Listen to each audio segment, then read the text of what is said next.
Hey, everybody, it's Heather Vickery. Hey, listen, I need your help with something. As you all know, we release a brand new episode of the Brave Files each and every Thursday. And it just so happens that each and every year here in the United States, we celebrate Thanksgiving on a Thursday. So I've been giving it a lot of thought. What kind of episode do I want to release on Thanksgiving? And I've decided I want it to be an episode about gratitude. If you listen to the show regularly, you know that I believe firmly in the importance of having a gratitude practice and spending time with gratitude. If your mind and your heart and your energy is full of positive things, there's no room for negative and unhappy things to creep in. So this is where you come in. I want to feature you along with everyone on the Brave Files podcast team and some of our past guests in this special Thanksgiving gratitude episode. So here's what you need to do. It's going to be super easy, simple, and fun. Make a recording of yourself sharing what you are most grateful for from the past year. Be sure to include your name, first names only, and your location. You don't have to be in the United States to participate. You can be anywhere in the world. And we have listeners in over 26 different countries. I would love, love, love to hear from some of you in faraway places. Then simply email the audio clip to me at heather@vickeryandco.com. That's it. Simple, right? You can begin sending in your gratitude right now, and we will accept them through November 1st. If you're not sure how to record yourself, drop me an email and I'm happy to guide you through it. Again, send your audio clips to heather@vickeryandco.com. And thank you for helping me create an awesome Thanksgiving episode all about gratitude. I cannot wait to share it with you. Loud, crazy, and country. You are listening to The Brave Files, real stories from people living courageously. You can listen to the show anywhere you enjoy podcasts, and we'd love for you to subscribe, rate, and give a review on Apple Podcasts. It really does make a difference, and we appreciate it. Now here's your host, Heather Vickery. Hey, everybody, it's Heather Vickery. Welcome to the Brave Files. I'm super excited to welcome today's guest. Donnie and I just had the opportunity to meet. I was a guest on his show not that long ago. This guy is a lot of fun, and he is interesting. He describes himself as an international sales speaker. We're going to find out what the hell that actually means. A coach, a podcaster. But what really interested me, he said he spent 40 years living someone else's life, and he is here to tell us what the hell that means. Donnie, welcome to the show. Hey, girl, I'm so excited to be on the show. I think if you and I can keep from laughing through most of this episode, I think it'll be a really good show for people. It could be. My editor's going to be shaking his head the whole time. I'm sure of it. So I want to know what it means to say you spent 40 years living someone else's life. Yeah. What is that? Yeah, so it was so interesting for me is I didn't understand that I wasn't chasing my own dreams. So when I got out of the Marine Corps, I jumped into a straight commission sales job. I mean, that was really, ouch. Yeah. I've been there. That's a hard job. Well, and a lot of times when I get introduced from like a speaker's bio, it says in there, I thought I was cut out for the toughest profession in the world. And then I realized I sucked, which was sales. And especially going straight commission. I mean, for anybody who doesn't know, dude, that's you eat what you kill, right? So you don't sell, you don't eat. That's right. Yeah. And I got into it because people were like, hey, you're good at talking to people.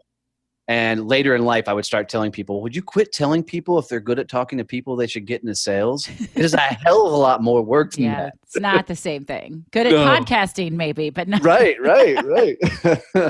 So, and I love telling people that I suck so bad at sales when I first started out that my mom was really my first sell. And she beat me up on price. I like your mom. No, she's awesome. She's awesome. I got the greatest parents. My parents are salespeople, entrepreneurs and salespeople. They have been my whole life. And I have the sales gene. I can sell anything if I like it and if I believe in it. So, fresh out of college, I sold copiers. Actually, I didn't sell copiers, but I was hired to sell copiers. That is the most honest thing I've heard somebody say in a while, because a lot of times people are like, oh yeah, I sold copiers. I'm like, oh yeah, how would you sell? Yeah, I'm not sure I sold one, but I met the woman who would become my best friend there, and I learned that my territory was downtown Chicago. So I learned the streets of Chicago, not in that dirty way, get out of the gutter. But I learned my way around. I got to know the city really well. And I learned that I did not want to sell copiers, right? Like I can sell anything if I'm into it and I believe in it. But if not, I'm out. Well, and here's the interesting thing, and then I'll go back and answer your question, is when people think about sales, they always screw it up. And the reason people screw up sale is they usually, when I stand in front of crowds, I'll ask, okay, what is sales? And I'll get all these things like, it's transferring goods, it's making connections, it's convincing somebody to purchase what you need. And I'm like, no, y'all are all idiots. That's aggressive. Oh, dude, I have so much fun up on stage. I'm sure you do. Dumb down sales to such a big bird level because look, sales is nothing more than a conversation that happens to have an outcome. Yeah. Right? You're right about that. Yes. Because so many people go into sales like, I've got to convince that person to buy, or I've got to sell, I've got to close, I got to do all these. I'm like, stop all that nonsense. Mm-hmm. Go get into a lot of damn conversations. Yeah. Now, growing up in my sales career, I wasn't that guy. Growing up, once I understood that you could actually sell, makes commissions and everything else, dude, I was the used car, greasy ass sales guy. Just, if you had a heartbeat, I was trying to sell you something. Yeah. And then I learned because I was in commercial sales. I mean, so I was selling B2B, big ticket items in commercial printing. And what I found was that style of sale would get the deal done, but then I wouldn't keep the clients. Right, because you didn't have a relationship with them. Hell yeah, all day long. And, commercial printing or B2B sales is never a transactional sale. So you want your people to come back and talk to you on a more regular basis. And I mean, it's so much like podcasting, right? Like I can have you as a guest and you can share this episode with your people and they're going to listen to it because they like you. But if I don't connect with them and have a conversation with them through this interview, they're not going to come back and listen again. 100%. And, it's interesting, as many podcasts as I've been on where I've had guests on my show, you can always tell when you resonate with a participant's audience. Oh, yeah. Because your subscription numbers and the people who listen to your show automatically increase. Mm-hmm. But if you didn't grab their people, you'll know really, really quickly. It's very telling. Yeah, you're right about that. Yep. And it's funny because I think, I'm going to let you answer that question in a second too, but You're good. I think you and I talk the same talk, but in different languages. It's very interesting. When I listen to your stuff and I'm like, oh, I say that, I do that, but I don't do it the way you do it. And I think we're because nobody does it the way I do it. I mean, nobody does it the way anybody else does it, ever. But no, you're right. I mean, and I think it's when people can get that natural vibe like you and I have, that we can just feed off each other and have that natural, fun-flowing conversation. Well, I think it's fun. I hope your listeners It is. I hope they do too. Right. But I think that really it lends itself for the audiences crossing over to each other's shows and allow to that connection to happen. I think you're just as crazy and curious about people as I am, so that makes it helpful as well. Totally. Yeah. All right. So 40 years living someone else's life means what? So, it was September of 2017. So I'm 41. So just to put it all out just there. A baby. I know. That just means I'm young and trainable. So we're good. Yeah. Try to tell my wife that I'm trainable. She's going to laugh at you. But I was sitting in this meeting. Now I'll set the stage. I was there prospecting and there was probably 50 CEOs in the room of decent sized corporations. When I say decent sized, 10 million or above. Okay.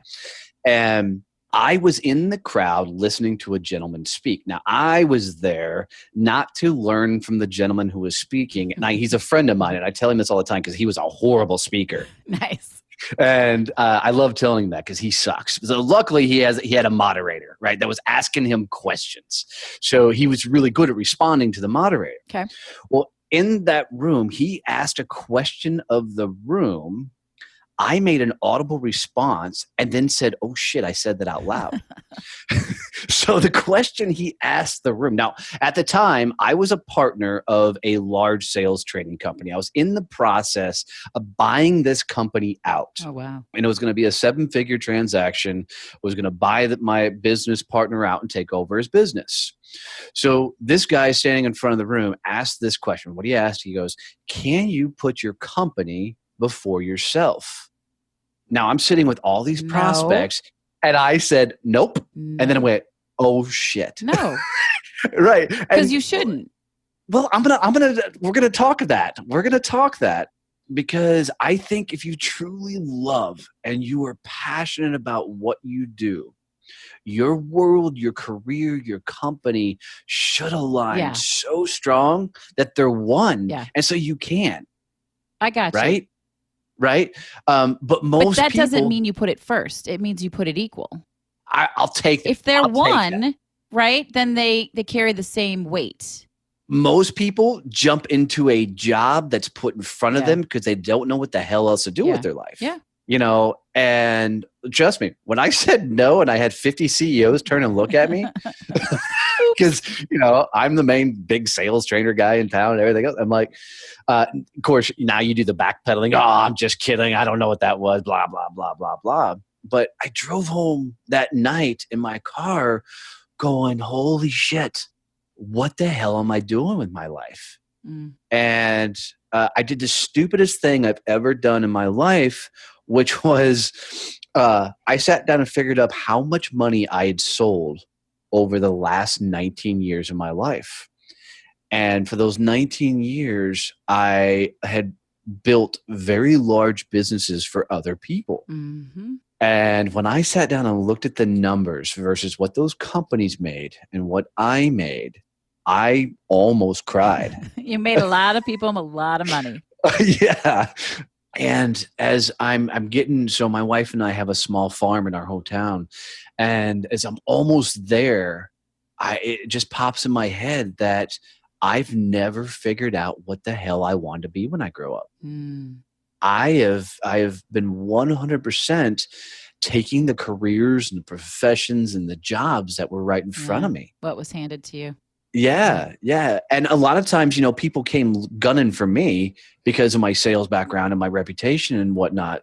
So it was, I think I always convinced myself that this is what I wanted to do, because especially the last sales training job, I mean, it got me on stages. I spoke across the US, you know, I got some international stuff. And, you know, so I'm talking to crowds and I thought, well, that's what I've always wanted to do. I want to talk to crowds. And, just not sell to the crowds. Right. You know, and it was really, really, really wild.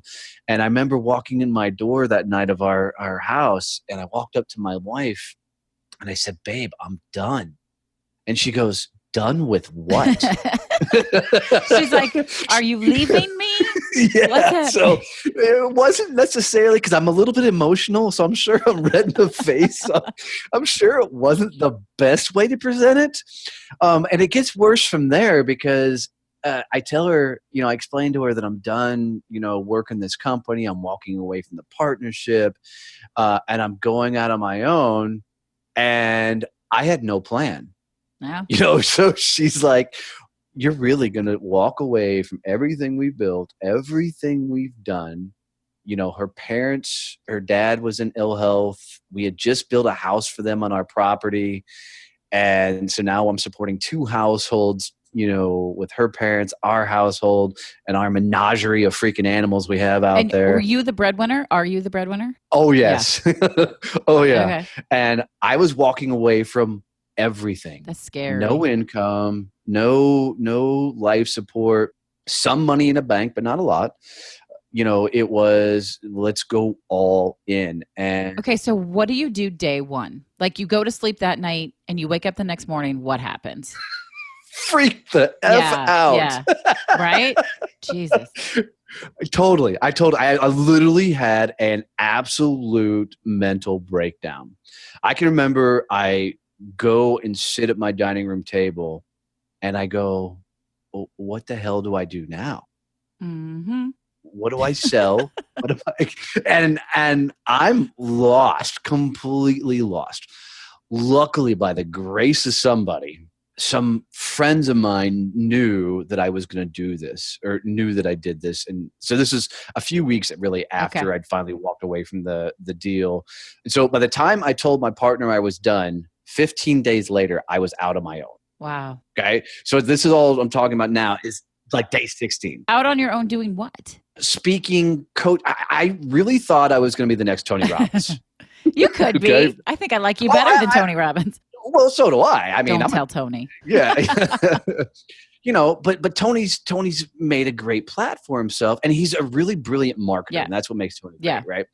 And I really thought that my ambition was to go out on stages and change people's lives. Well, luckily, my life, because I'm experimental with things, meaning I like to try new stuff. Yeah. When I jumped out, some people immediately raised their hand and said, Donnie, if you're going to go coach and speak, I'm in. So luckily, I had some people that immediately took me up on my coaching services. That's amazing. That's fantastic. It was really a lifeline. And the cool thing is, one of them, we grew her a 6-figure business in about 3 months from almost scratch. Damn.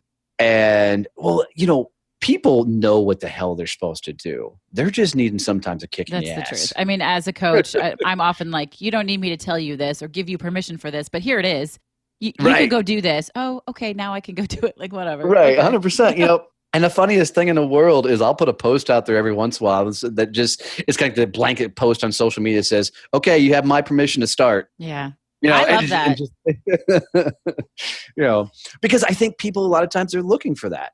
So, and I've worked with some cool clients and had a lot of fun in that arena. I had one client that's in the country music scene, and he's doing really, really well. And for him, I was just working on a lot of mindset stuff. Yeah.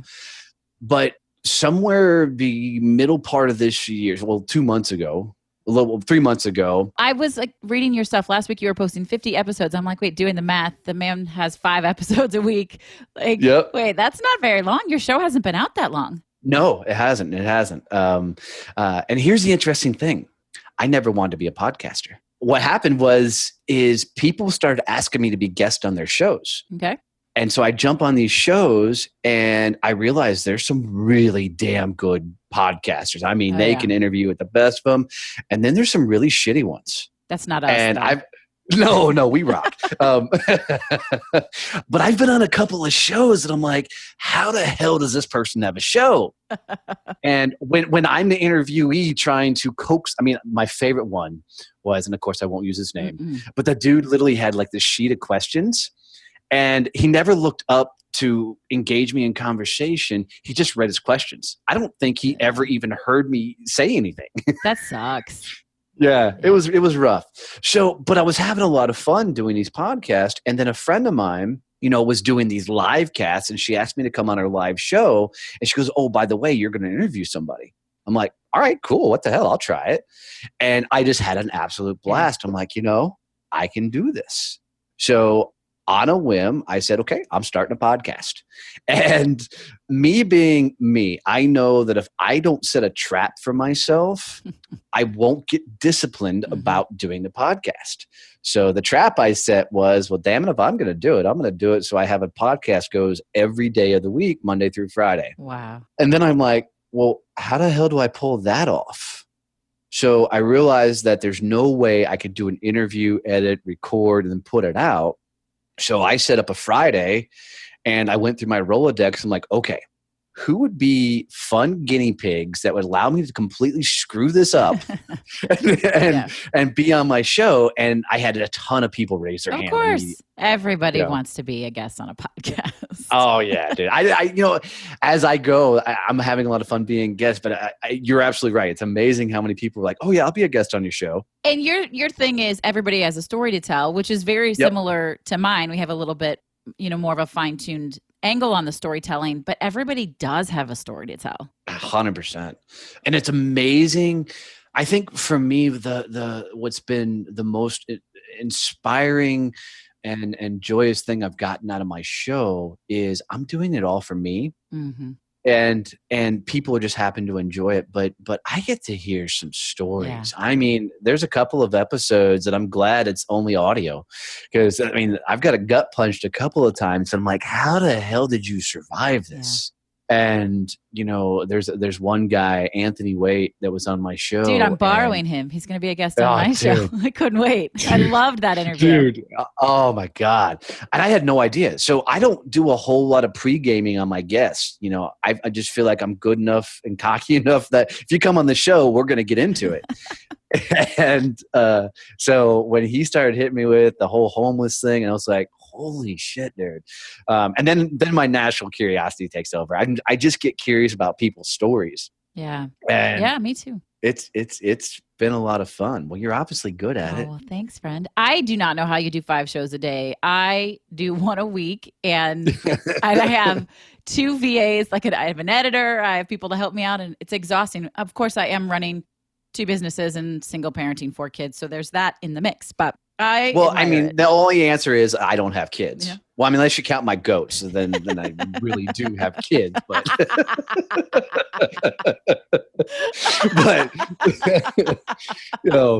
I'm a little tired and a tiny bit hungover today, and that joke felt a lot funnier than I think it probably was. But that tickled me all the way. You're welcome for that. I'm glad I could get the good belly laugh out of you. Mission accomplished. So, what has been the hardest thing? This is a big deal. You walk away from a lifelong career. You start this whole new business. Fortunately, people put their hand out and say, if you're offering it, I'm in, which interestingly enough is very similar to my story getting into coaching. I was like, okay, I think I'm already doing this. I'm going to just make it official. And people are like, yeah, let's go. So you and I are like, we're like twins. It's amazing. I know. But what's been the hardest part? Becoming a CEO, and I keep telling people this, the stupidest thing I did was jumping out without any safety lines. And I remember when I was first coaching, I was telling people, I'm like, dude, just go. Just jump in and do it. Screw whatever. You don't need an income. It'll come. Yeah, but it's going to happen. They need reasons. Yeah. And it was bad advice, 100%. Don't do what I did and go without a lifeline. Yeah. I tell everybody now, I'm like, go keep your income, keep your, whatever is paying the bills, keep that going, create it on the side. For a while. And then your side hustle can be your main hustle. Absolutely. Yeah. And I didn't want to do that because part of what I do could be a conflict of interest with my own business partner. And I didn't want to screw him. And partly because of my reputation in our hometown, and partially because I really felt like I would be pulling business away from him, and I didn't want to do that. So that was the main reasons I jumped out with nothing. Right. But it's a big leap going from a employee mindset to a CEO business owner mindset. Yeah. And you know what? So many people who start their own business don't consider themselves CEOs. I love hearing you say that, because you have to feel like a CEO if you're going to really rock this thing. But most entrepreneurs do not think of themselves as CEOs. No, and I see, and I struggle with the term entrepreneur. I don't consider myself an entrepreneur. I consider myself a business owner, and here's what I think the difference is an entrepreneur is that person that consistently comes up with these crazy ass ideas, crazy different companies, and their whole thing is they love the creation aspect of something new. So, you think of guys like Elon Musk that created, a couple of different companies, and they're always coming up with these new things, and they're kind of a bull in a china shop, always innovating, come up with something new. I'm a business owner. This is it, right? This is my only business I want to do. I'll put everything underneath this cute little umbrella of, Donnie Success Champions. And this is the only thing I want to hang my hat on. I hear that, but I do not necessarily agree with you that it's one or the other. Well, you're not allowed to disagree with me. I'm always right. As my mother once said, if I were ever wrong, I would admit it. So I tell my wife all the time, I'm just like Mary Poppins, practically perfect in every way. There's room for error with Mary Poppins, though. Practically perfect. No, I don't think they're mutually exclusive, though, Donnie. I consider myself an entrepreneur. I own this business, but I own other businesses. And I don't ever want to be caught in a position where I'm not creating new content and challenging myself in new ways. There's the different philosophy. How many new businesses do you want to start? Right. I don't necessarily need to start a bunch of new businesses, but again, it could be in the weeds. My sister literally has an entrepreneurial degree from college. What the hell is that? She goes in and she does exactly what you said for years. Now she has started her own business. She goes in and helps people launch their new business, and she rocks at it, and they make a shit ton of money, and then she walks away and goes help somebody else start a new business. All right. So that is what you said. They're constantly doing something new. But even that, Yep. So now she's in the tech industry in California, and she's got a name for herself. She's a badass. Like any woman coming up in the tech industry in California, the bigwigs are like, you got to go talk to this girl. Nice. She's the one. She's very cool. But I still think that there's room for those things to coexist. But No, I think they are. I think the difference being is I don't like labels, but for some reason I like this thought process, because when I tell myself I'm a business owner, what that does for me, and this just may be on me, is it helps me stay focused on the task at hand. I hear that. Yeah. Right. And, because the other biggest problem that I think, I'll put it on me, I won't put it on everybody else, but the biggest problem that I have is squirreling out. Sure. you Most people get have going that down- problem. Right. Yeah. Well, I was trying to take ownership of it, but Well, it's good to own your own bullshit. But yeah, I think a Right. lot of people have that issue. Absolutely. And, so you start down a path, and then, ooh, that could be fun. And now you're gone. But by me constantly telling myself I'm a business owner, I'm the CEO of this business, then it allows me to bring everything back, and make sure it fits under my umbrella of what I'm trying to do. Yeah. And it's been quite a mental stability that I needed, because that was the other thing that was screwing me, is I didn't have a business. There was no model. There was no process. There was, people come up to me and like, oh, what do you do? I'm like, well, I help badasses become kick-ass, more ass. Right. And, they're like, what's your coaching process? I'm like, what the hell is that? Yeah. And, I'm like, well, people come to me and I just fix them, They're like, they're not broken. I teach them how to Fix themselves. I have that conversation with people about the word empowerment, and I love the word empowerment, but I do not empower anybody to do anything. 100%. Thank you for saying what that. I do is I help them figure out how to empower themselves. Absolutely. I cannot do anything for you. You cannot do anything for other people. All you are doing is getting people to see what they already have and taking ownership of that, empowerment of it, whatever, and allowing them to unleash that inner badass so they can go for it. Absolutely. Totally. So here is what I want to know. Other than some of your guests, which have taken you by surprise, what has been the biggest surprise, awesome thing? Biggest surprise, awesome thing. So as far as the podcast or my business? Whatever. Your life. I don't know, whatever. I love it. I think when I had the epiphany of I was living other people's dreams and creating my last business partner, God love him, the worst thing he ever said to me, and he'll hear it someday on one of these shows because I've said it a couple times, but he looked at me at one point and he said, "Thank God you're my retirement plan." Oh, shit. He's a gracious, humble, phenomenal guy. And he really meant nothing derogatory by it. But that was one of those light bulb moments for me that was starting, I think, the whole clicking process of, man, am I heading the wrong direction? Yeah, I don't want to be somebody else's retirement plan. Right. And that's that whole thought process I use in coaching a lot now is I'm like, are you chasing somebody else's retirement plan?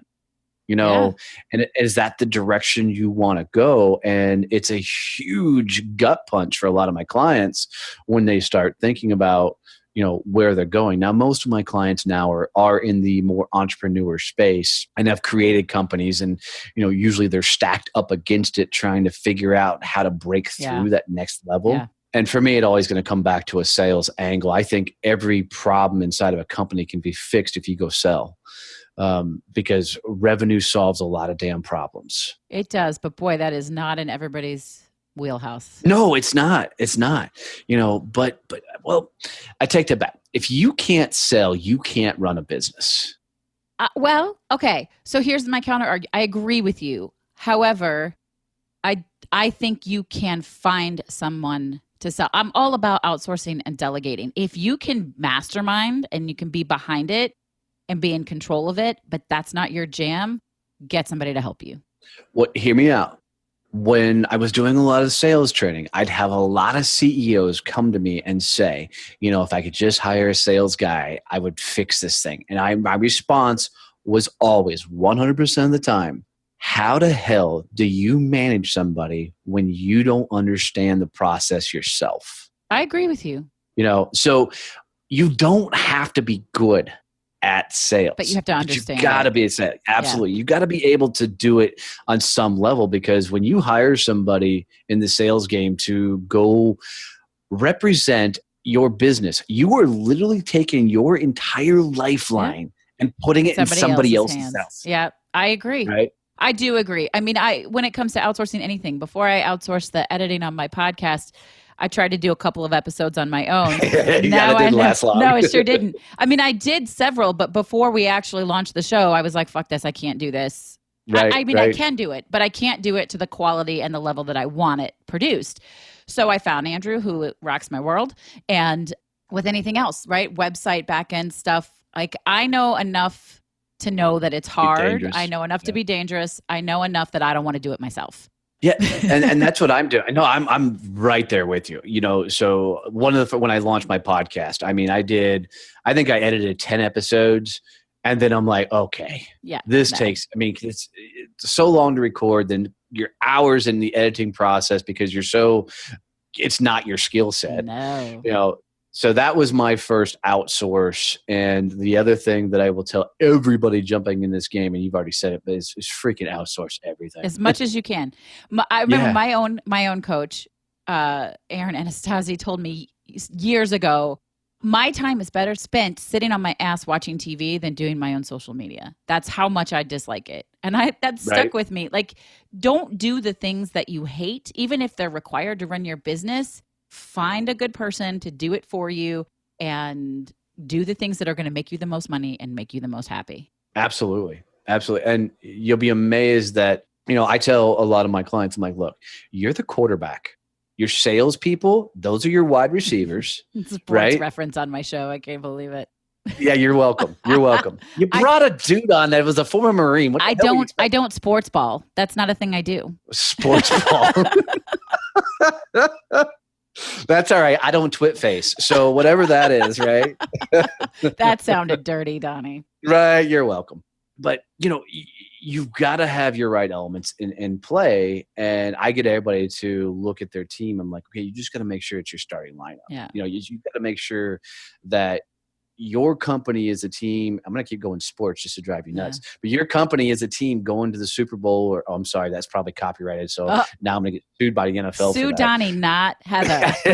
Right. But, you've got to make sure you've got all the right things in place. And sometimes you're the wrong dude and the wrong chick in the driver's seat. Truth. Yeah. And it doesn't always work. Make sure that they represent you and your brand and your mission and your core values. And sometimes you're going to fuck it up and you're going to hire the wrong person and it's going to suck and you just start over.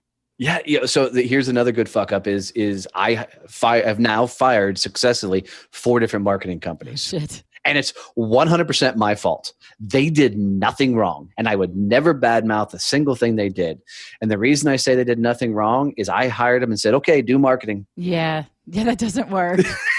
No. That doesn't work. But it took me to get to the 4th one to go, why is this not working? And then my wife, God love her, she's like, you realize you're the common denominator in every one of those scenarios, right?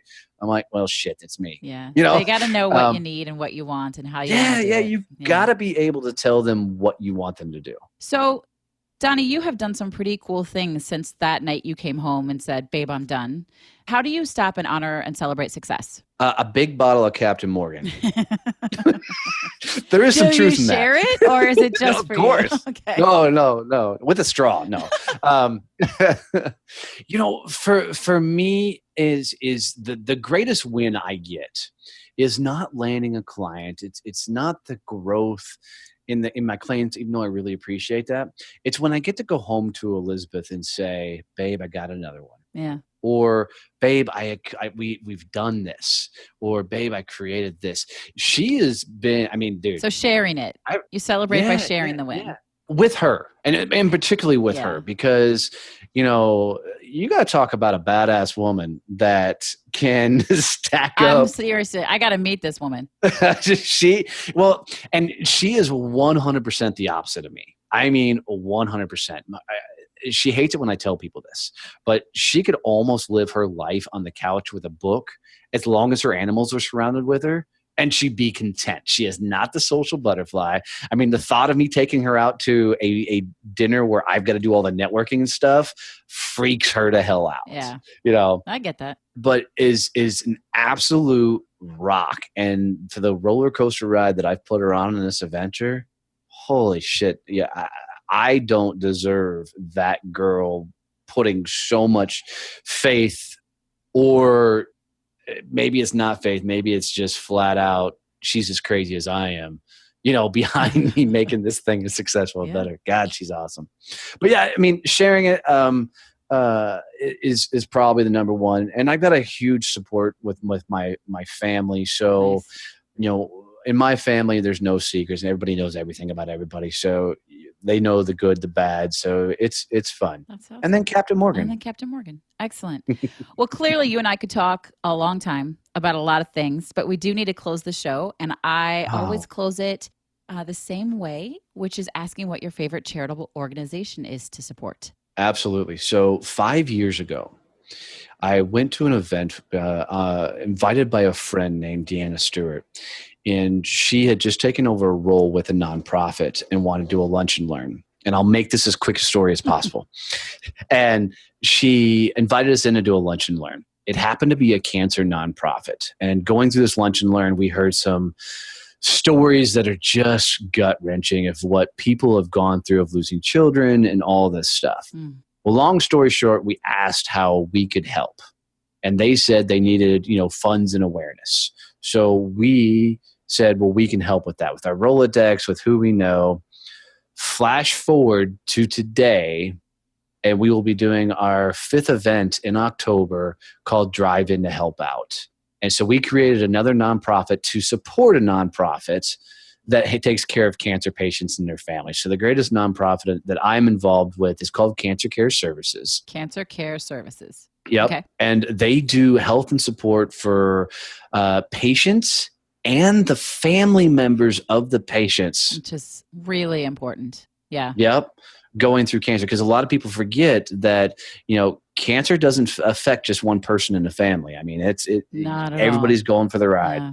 So they do a lot of cool things, a lot of the non-medical things. So it's a lot of transportation, a lot of the food supplements. There's you know, social workers. Is this just a local organization? Yeah, it is. Okay. It is. So, and there's other organizations like this across the U.S., but these guys cover 5 counties in our area in Texas. In Texas. Yeah. Yep. Okay. And Tarrant, Parker, Johnson County, 4 counties. And they're just a beautiful organization that really gives back in a unique way. Because there's everybody, you know, there's organizations out there curing cancer. There's organizations that are, you know, heavily focused on different cancers. They're all cancer. Yeah. And they're really on the support. And one of the most beautiful things that they do is they have this thing called Camp Care. And what it is the children in particular who have a family member going through cancer all go to this week-long camp. That's awesome. And they're surrounded by other kids that are going through the same experiences. And we go out on the last Friday of that camp and cook hot dogs and hamburgers. And then these kids get up and talk, and there's not a dry ice, you know, as these kids are telling their story. But it's awesome, beautiful organization. So you guys, every week I ask you to go and learn more about this organization. Doesn't matter if you're in Texas or not. You can show them a little bit of love. Maybe you have somebody in Texas you could say, hey, did you know this organization exists? At the very least, check out their website, Facebook page, share it. If you're inspired, see if you've got a organization like that where you live that you can be a part of, or hell, start your own. Hell yeah. Donnie, can you share your 3 words with us one more time? Absolutely. They were loud, crazy, and country. I mean, I think we get it, but you want to give us any insight to those 3? Loud is I've always been Mr. Center of Attention. Shocker. When I go into I know, right? When I go into a room, I want everybody to know I'm there. And so my business personal motto is every day I must go big and loud. And what that means for me is if people don't know about what I'm doing and helping people share their stories, or they don't know about what I'm doing from sales and speaking and everything else, then my business won't succeed. So every day I try and look at the day and go, how do I go big and loud today? Crazy has just been kind of my life motto. It's everything is just try it. You can't say no if you've never done it before. Right? Oh, that's a big one. Love that. And which is got me into some pretty hairy situations from time to time, but it's been good. And then country is a really unique one for me. Is part of that living 40 years or living somebody else's dreams is when I first got out of the Marine Corps and I was working in a corporate office building. It was my dream. When I was young, I thought success was you wore the suit and tie, you worked in a skyscraper, and you did the 9 to 5. And to me, that was success because sounds awful. Oh God, it is. And but I grew up in a very country family. We didn't have much. We were middle class, but if there's a bottom of the middle class, we were wiping the bucket clean, right? And we grew up in that lifestyle. And when I went to and I got the job doing the whole corporate America thing, I was told two things. The first thing I was told is I have to stop telling everybody I'm a veteran, because being a veteran will do nothing for you in corporate America. He wasn't wrong, unfortunately. That sucks. And so I stopped telling people I was a veteran, because your skill sets just don't translate into civilian world. Okay. I'm now helping to rectify that. But the second thing he said is, Donnie, you have to lose all the twang. You can't have that. You can't say y'all. And he wasn't wrong. In corporate America, if you're going to play the white collar corporate America game, you have to follow the leader in the process. Right. So you have to look a certain way, act a certain way, speak a certain way. And I played the game really well. And it took me 10 years after that guy told me that to go, fuck that. Yeah, that's not your truth. Me. Yeah. So, and it took me years even later to start sharing how I grew up, because I was so worried people would see my country upbringing and go, well, dude, you ain't nothing. Right? You grew up that way. And although your story is your success, people hide behind their upbringing. Sure. They hide behind lots of things. Yeah, absolutely. Yeah. And for me, that's part of the mission of the show is I want people to share their real story, because there's freedom in getting out from behind whatever mask you're wearing. Without a doubt. That's awesome. You are a lot of fun. I'm sure the listeners enjoyed the conversation as much as I did.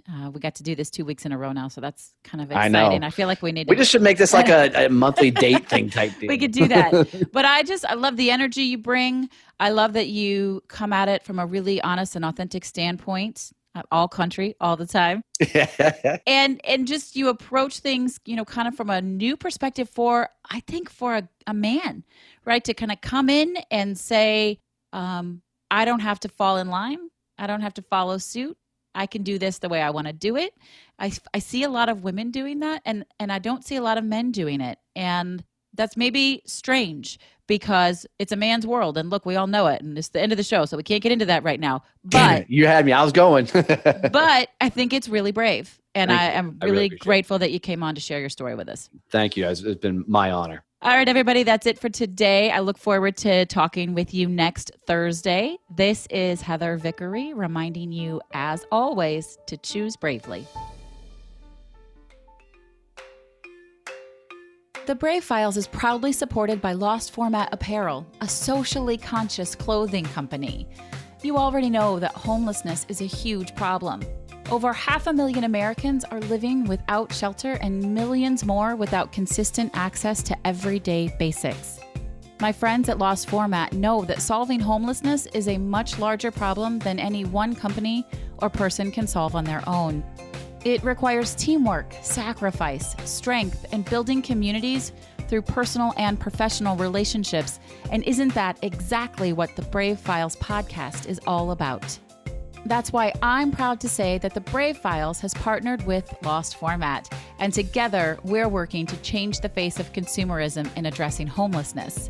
You can now get one of 2 fantastic shirts custom designed specifically for the Brave Files. Each order goes towards providing necessities to the homeless. We have one shirt that, of course, says choose bravely, and another that reminds you that brave is always greater than fearless. Head on over to vickeryandco.com/store to see both beautiful shirts and to check out the entire product line from Lost Format. All of their stuff is super soft and comfortable and has an amazing fit. Use promo code BRAVE to get 10% off of your Brave Files custom t-shirts. And if you have an order over $30, your shipping is free. I choose bravely to take the plunge to help solve homelessness. Are you with me? Thank you for listening to The Brave Files. Be sure to visit thebravefilespodcast.com to access the show notes and discover fantastic bonus content. Music composed and produced by Matt Lewis of Union Music, LLC.